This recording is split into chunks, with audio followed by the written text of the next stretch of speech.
மகாநாளில் தான் first. So என்னுடைய வாழ்க்கை தரம் ஒரு நடிகனாக ஒரு புகழ்பெற்ற ஒரு நடிகனாக வர்றதுக்கும் அதன் மூலமாக பொருளாதாரம் உயர்ந்து என்னுடைய கஷ்டங்கள் அனைத்தையும் தீர்த்தது வந்து என்னுடைய அன்பு தம்பி சுசி தான். ஆனால் அதுக்கு முன்னாடி தெரியும், சுசிக்கு தெரியும் நான் எவ்வளோ கஷ்டப்படுறேன் அப்படின்னு தெரியும்.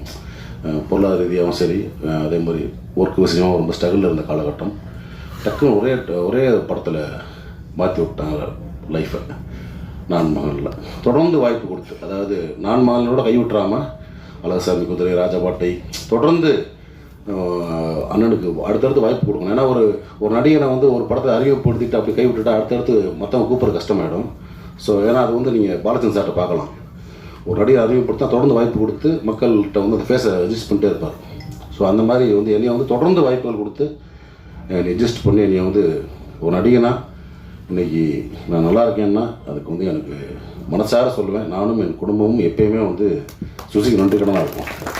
எப்போ கூப்பிட்டாலும் நான் வந்து சுசி அப்படி ஏதாவது ஒரு ஃபோன் பண்ணி ஏதாவது ஒரு சின்ன கேரக்டர் ஒரு சும்மா வந்துருக்கோன்னா கூட நான் போயிடுவேன். நான் அதுதான் முதல்ல எனக்கு ஃபஸ்ட் ப்ரிஃபரன்ஸ்.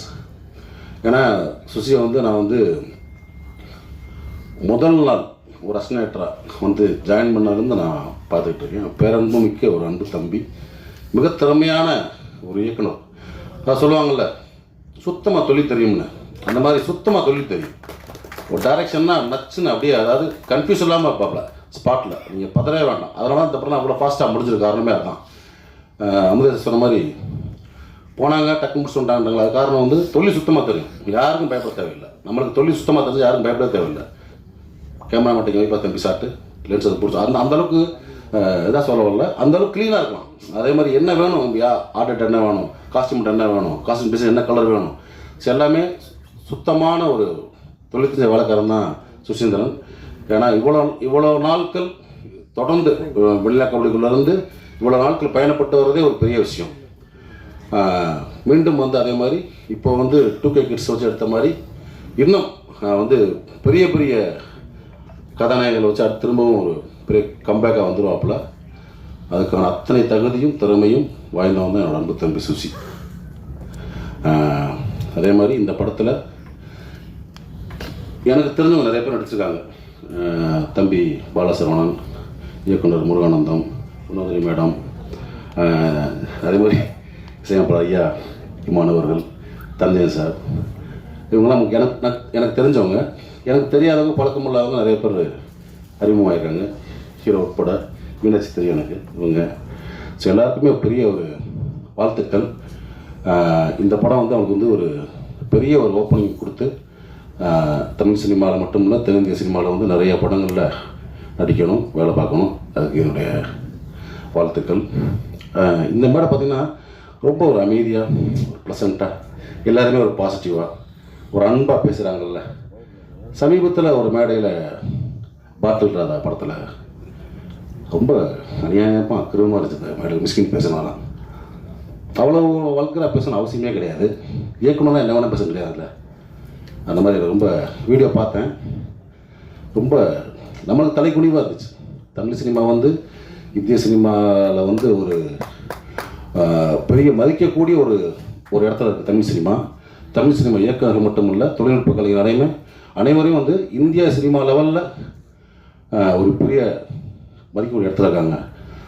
அதே மாதிரி இந்த மேடை இருக்குல்ல, ஒரு பிரசாத் தேட்டர் மேடை, பல ஜாம்பவான்களை பார்த்த மேடை. தென்னிந்தியாவில் இருந்து மட்டும் இல்லை, இந்தியா முழுவதும் வந்து இந்த மேடையில் அமர்ந்து பேசிட்டு போயிருக்காங்க.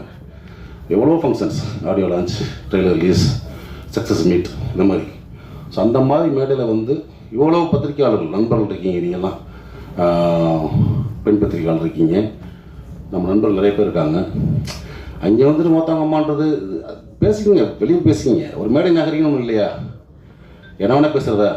அவ்வளோ புக்கு படிச்சிருக்கீங்கன்றீங்க, அவ்வளோ படங்களை பார்த்துருக்கோம், உலக படங்களை பார்த்துருக்கேன்னு சொல்கிறீங்க, அவ்வளோ உலக புக்ஸை படிச்சிருக்கேன்றீங்க.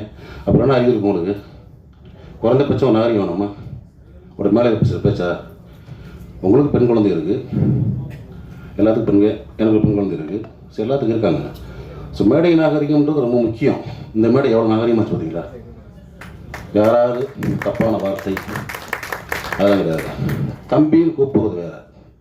தம்பி நம்ம எல்லாத்தையும் கூப்பிடலாம். வாடா தம்பி, உட்கார தம்பி, எந்திரா தம்பின்னு. அவன் நம்ம அண்ணன் நினைக்கணும். அது முக்கியம் ரொம்ப. அப்படி உங்களை யார் அண்ணன் நினச்சா எனக்கு தெரில. எல்லாத்தையும் சகட்டு மடிக்கு வாடான்றாரு, போடான்றாரு, உட்காருன்றாரு. இதான் இன்னைக்கு பேச நினைக்கல. தொடர்ந்து பல மேடைகளை பார்த்துட்டு வரேன் நான் மிஸ்கின் பேசுகிற பேச்சுக்களை. சமீபத்தில் அண்ணன் வாழானுக்கு வந்து 25th இந்த இயர் கொண்டாட்டம். அங்கே பார்த்தா அவர் என்னமோ பெரிய குடியார மாதிரியும் படுத்து கிடந்தான் பாலா, அவன் தான் பாலான்றது. இங்கே வந்து இளையராஜா வந்து அவன் தான் இளையராஜான்றது. யாரா நீ?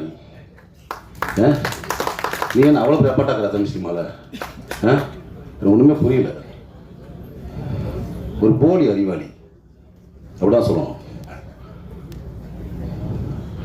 அதாவது அன்றைக்கு மேடையில் பார்த்தோம்னா மிக திறமையான அற்புதமான நம்ம மண் சார்ந்த கதைகளை மட்டும் எடுத்து படம் பண்ணுற இயக்குநர்கள், அமீர் அண்ணா ஆகட்டும், வெற்றிமன் சார் ஆகட்டும், ரஞ்சி சார் ஆகட்டும்,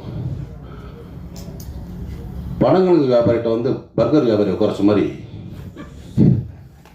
உலக சினிமாவிலேருந்து காப்பி அடித்து படம் பண்ணி ஜெயிச்ச ஒரு போலி அறிவாளி மிஸ்கின். எதுக்கு இந்த மாதிரி ரொம்ப அநாகரிகமாக ஒரு மேடையில் வந்து ஒரு ஆணவத்தெல்லாம் சொல்லி பேசி ரொம்ப மனசு கஷ்டமாக இருந்துச்சு. ஏன்னா தமிழ் சினிமா இயக்குநரில் நான் வந்து பெரிதும் மதிக்கக்கூடிய ஒரு கலைஞர். நான் எப்பயுமே ஒரு ஷூட்டிங் ஸ்பாட்டுக்கு போனாலும் சரி, இயக்குனர் என்ன சொல்கிறோம் அதை நான் வந்து அப்படியே கேட்டு நடிப்பேன். ஒரு பிளாங்க் பேப்பர் மாதிரி போவேன், ஒரு களிமண் மாதிரி போவேன். என்னை எப்படி வேணால் வடிக்கலாம், எப்படி வேணால் எழுதலாம், எதையுமே நான் ஒர்க் பண்ண மாட்டேன். என் கூட ஒர்க் பண்ண உங்களுக்கு தெரியும். அதே மாதிரி பொட்டேஷன் சரி மற்ற விஷயம் நம்ம அந்த டார்ச்சர்லாம் பண்ணக்கூடிய ஆர்ட்ஸ் கிடையாது. ஏன்னா நம்ம கீழேருந்து வந்திருக்கோம், ரொம்ப கஷ்டப்பட்டு ஒரு இடத்துக்கு வந்திருக்கோம். தமிழ் சினிமாவையும் தமிழ் சினிமா இயக்குநர்களையும் பெரிதும் மதிக்கக்கூடிய ஒருத்தன் நான். ஆனால் அந்த மேடை எனக்கு வந்து ரொம்ப அருவருப்பாக இருந்துச்சு. ஸோ மிஸ்கின் அவர்களே, நீங்கள் தம்பியாக இருக்கலாம், அண்ணன் இருக்கலாம், இல்லை என் ஒத்த வயதாக இருக்கலாம், சினிமா அது சொல்லுவாங்கல்ல, உங்கள் அம்மா எங்கள் அம்மா இல்லை சினிமாடான்னு. சினிமா அது. நீங்கள் வந்து ஒன்றும் ஒரு ட்ரெண்ட் செட் ஃபிலிம் பண்ணினா நீங்கள் வந்து ஜெயிக்கலை. குத்தாட்ட பாடல்கள் ரொம்ப சாதாரண கதையில் எடுத்தால் ஜெயிச்சிருக்கீங்க. நீங்கள் சுசீந்திரன் மாதிரி ஒரு மண் சார்ந்த வெண்ணிலா கப்பலில் எடுத்தோம், அமீர் அண்ணன் மாதிரி ஒரு பருத்திவரன் எடுத்தோம், ரஞ்சி சார் மாதிரி ஒரு மெட்ராஸ் படம் எடுத்தோம், பாலான மாதிரி சேது படம் எடுத்தோம், பாலாசித்தல் மாதிரி ஒரு காதல் படம் எடுத்தோம், ஒரு கிழங்கு மாதிரி தோண்டி எடுத்து நீங்கள் படம் பண்ணல. வெளிநாட்டு படங்களுடைய முகத்தில் அதோடைய ஷார்ட்ஸை காப்பி பண்ணி சீல்ஸை காப்பி பண்ணி ஜெயிச்ச ஆள். ஸோ இது வந்து ஒரு போலி புத்திசாலி. அதை நான் வச்சுக்கிட்டு பிறகு இன்னும் பல முறை நீங்கள் பேசலாம், கொஞ்சம் நாகரிகமாக பேசுங்க. ஏன்னா நீங்கள் உட்காந்துருக்க மேடைகளில் பெரும் கலைஞர்கள் உட்காந்துருப்பாங்க. அன்றைக்கெல்லாம் மேடையில் சொல்கிறார், வெற்றிமாறனையும் ரஞ்சித் அமீர் இந்த தரக்கூடியார்கள் நீ பார்த்தீங்களா, ஊற்றியா ஊற்றிங்க, கேவலமாக இல்லையா? எத்தனையோ பேர் குடிக்காமல் வந்துடலாம், குடிப்பழக்கம் இல்லாத இருக்கலாம் மேடையில். எப்படி பொத்தா முழுவ சொல்கிறீங்க? ஏற்கனவே சினிமாக்காரனை கிளுகிளுன்னு தான் இருக்குது, பார்க்குற பார்வை வேறு மாதிரி இருக்குது. இந்த மாதிரி நம்மளே தாழ்த்தி நம்மளே வெளியே அசிங்கப்படுவான்னு நினைக்கிறேன். இது வந்து என்னுடைய மனக்குமுறல். ஏன்னா இப்போயும் சொல்கிறேன், தமிழ் சினிமா இயக்குநரில் பெரிதும் மதிக்கக்கூடிய வணங்கக்கூடிய ஒருத்தன் நான். ஸோ அந்த மாதிரி இப்போ இருக்க ஒரு இயக்குநர்கள் இந்த மாதிரி சும்மா போகிற போக்கில் ஒருத்தவங்க அம்மா அது இதுன்னு பேசுகிறது வந்து அனுமதிக்கக்கூடாதுன்னு நினைக்கிறேன். ஸோ அதை நான் வந்து இங்கே பதிவு பண்ண நினச்சேன். அதுக்கு வந்து என்னுடைய கண்டனங்களை கண்டிப்பாக தெரிவிச்சுக்கிறேன். ஓகே.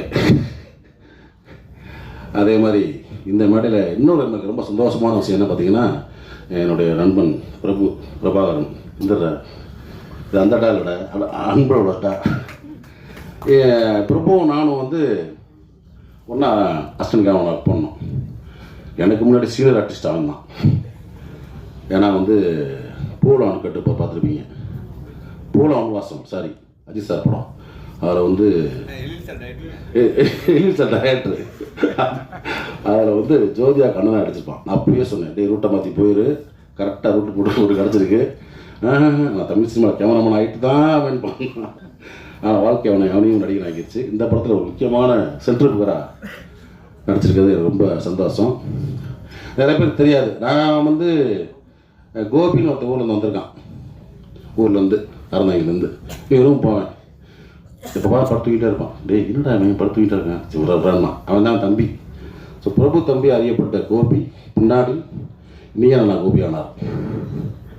நீயான கோபியோட அண்ணன் பிரபு.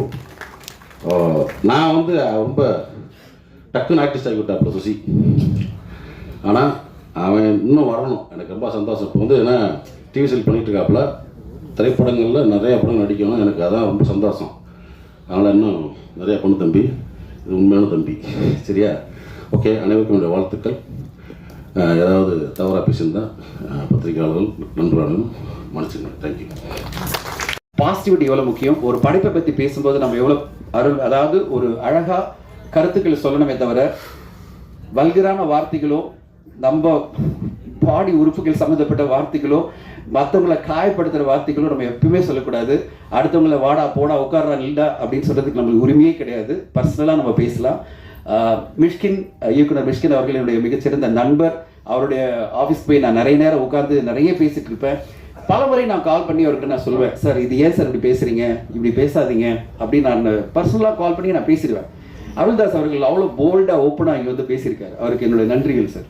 ஏன்னா ஊடகங்கள் பல பேர் வந்து சொல்ல முடியாமல் அவங்க வந்து இப்படிடா இப்படி பேசிட்டு இருக்காரு ஒருத்தர், இங்கே யாருமே சொல்ல மாட்டேங்கிறாங்களே அப்படின்னு நினைக்கும் போது அருள்தாஸ் அவர்கள் வந்து தைரியமாக நின்று, சார் இது தவறு, நான் கண்டிக்கிறேன்னு சொல்கிறேன் பார்த்தீங்களா, உங்களுடைய கட்ஸ்க்கு ஹேட்ஸ் ஆஃப். ஓகே, சொல்ல மாட்டாங்க நிறைய பேர், எல்லாரும் தயங்குவாங்க, எப்படியா வாய்ப்பு போயிடுமே. நீங்கள் அதை பற்றிலாம் கவலைப்படல, எனக்கு வாய்ப்பை பற்றி கவலை இல்லை, எனக்கு எது கரெக்டாக அதை சொல்லுவேன் அப்படின்னு நினச்சி வந்தீங்க பார்த்தீங்களா, உங்களுக்கு என்னுடைய வாழ்த்துக்கள். இப்போ நீ என்னடா சொல்ல போகிறேன் அப்படின்னு கேட்டிங்கன்னா நான் கண்டிப்பாக சொல்கிறேன். இவ்வளோ சினிமா துறையில் கிட்டத்தட்ட 20 வருஷம் நான் கடந்திருக்கேன். ஒரே ஒரு விஷயந்தான், கிறிஸ்டி சொன்ன மாதிரி நம்ம வாழ்க்கை ஃபுல்லாக பாசிட்டிவாக இருக்கணும், பேசுகிற வார்த்தைகள் பாசிட்டிவாக இருக்கணும், அன்பாக இருக்கணும், மற்றவங்களை காயப்படுத்தாத வார்த்தைகளாக இருக்கணும், மற்றவங்களை எந்த வகையிலும் முகம் சுளிக்காத வார்த்தைகளாக இருக்கணும். ஸோ அப்படிப்பட்ட வார்த்தைகளை நம்மளால் உபயோகப்படுத்த முடியும்னா வாய முடிக்கணும். இதுதான் என்னுடைய பாலிசி. நான் வந்து எந்த இன்டர்வியூல இருந்தால் சரி, என்னை எப்படியாவது இழுத்து ஒரு கான்ட்ரவர்ஷியலான ஒரு விஷயம் சொல்லிட மாட்டானா அப்படின்னு பல பேர் என்னை இன்டர்வியூ பண்ணுவாங்க. முடியவே முடியாது. நான் வார்த்தையில் ஒரு நெகட்டிவான விஷயத்தையோட பாசிட்டிவாக சொல்லிட்டே இருப்பேன். ஏன்னா ரொம்ப ஈஸி பாசிட்டிவாக நெகட்டிவாக சொல்லி ஒருத்தரை காயப்படுத்துறது, ரொம்ப ஈஸி ஒருத்தரை அவமானமாக பேசுறது, ரொம்ப ஈஸி வந்து இந்த சமுதாயத்தையே கேவலமாக பேசுறது. ஆனால் ரொம்ப கஷ்டம் பாசிட்டிவாக பேசுறது. ஆனால் அதுதான் நல்ல விஷயம். பாசிட்டிவாக பேசணும், பாசிட்டிவாக நினைக்கணும். வாழ்க்கை என்பது ரொம்ப பாசிட்டிவாக இருக்கணும், அன்போடு இருக்கணும், எல்லோரையும் அன்பாக நேசிக்கணும். அப்படின்றத விட்டுட்டு நம்ம மேடை கிடைச்சதுன்னு சொல்லிட்டு சகட்டு மீனிக்கு மற்றவங்களை பேசுறதோ இல்லை சகட்டு மீனிக்கு வார்த்தைகளை யூஸ் பண்ணுறதோ, நாம் சொல்ல வர்றது கருத்தை வந்து நெகட்டிவான வார்த்தைகளும் மற்றவங்க முகம் சுளிக்கிற வார்த்தைகளும் யூஸ் பண்ணுறதும் என்னை பொறுத்தவரை ஏற்றுக்கொள்ள முடியாது. அது யார் பேசினாலும் அது தவறு தான் நான் சொல்லுவேன். கண்டிப்பாக அது தவறு. அப்படிப்பட்ட தவறுகளை வந்து யார் பேசினாலும் அதை மேடையில் இருக்கவங்களும் கேட்கணும், சார் இப்படி பேசாதீங்க, நிறுத்துங்க அப்படின்னு சொல்லணும். அப்படி இல்லாமல் எல்லாரும் ரசிச்சுட்டு இருக்கிறது எனக்கு வந்து கொஞ்சம் மனசு கஷ்டமாக இருக்குது. அதெல்லாம் ரசிக்கும் போது என்னடா இதை ரசிச்சுட்டு இருக்காங்க, அந்த நேரத்தில் எழுந்துன்னு போயிடணும்.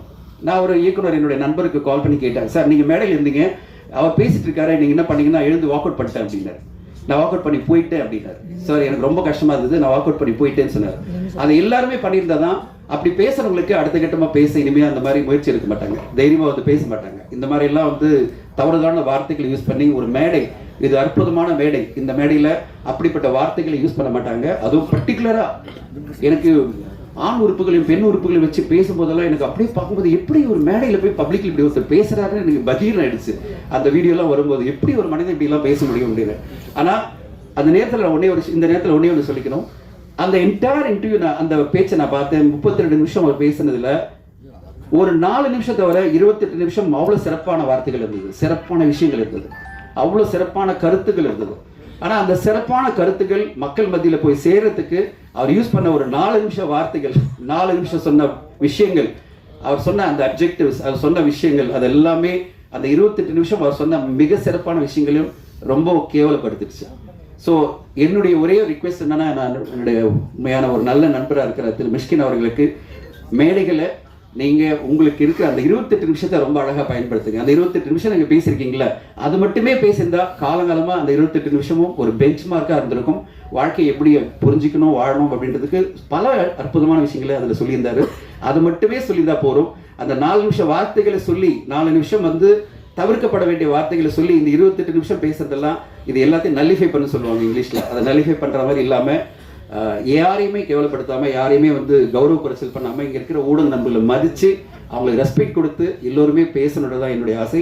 இங்கே எல்லோருமே பாசிட்டிவாக பேசணும்னு ஆசைப்பட்டு தான் ரொம்ப சைலண்ட்டாக போயிட்டு இருந்தது. என்னடா ரொம்ப சைலண்ட்டாக சாம்பார் மாதிரி போகுது ஈவெண்ட்டு, தமிழ்லேயே இருக்காது போல இருக்கு இந்த வீடியோக்குன்னு நினச்சிருந்தேன். அருள்தாஸ் வந்து நிறைய தமிழில் கொடுத்துட்டாரு.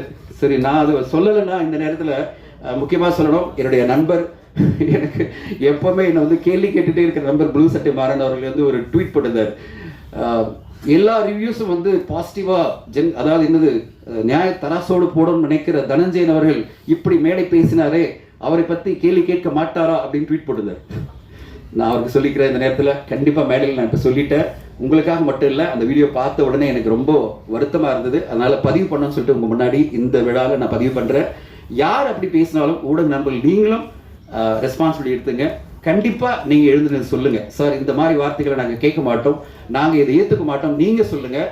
அதுதான் உங்களுடைய ரெஸ்பான்சிபிலிட்டியாக நான் பார்க்குறேன், உங்களுக்கு கடமையாக பார்க்குறேன். இல்லைன்னா இது பேசினா ரசிப்பாங்க நினச்சி இன்னும் பல பேர் பேச ஆரம்பிச்சாங்கன்னா ஒவ்வொரு மேடையுமே அநாகரிகமான மேடையாக மாறிடும்.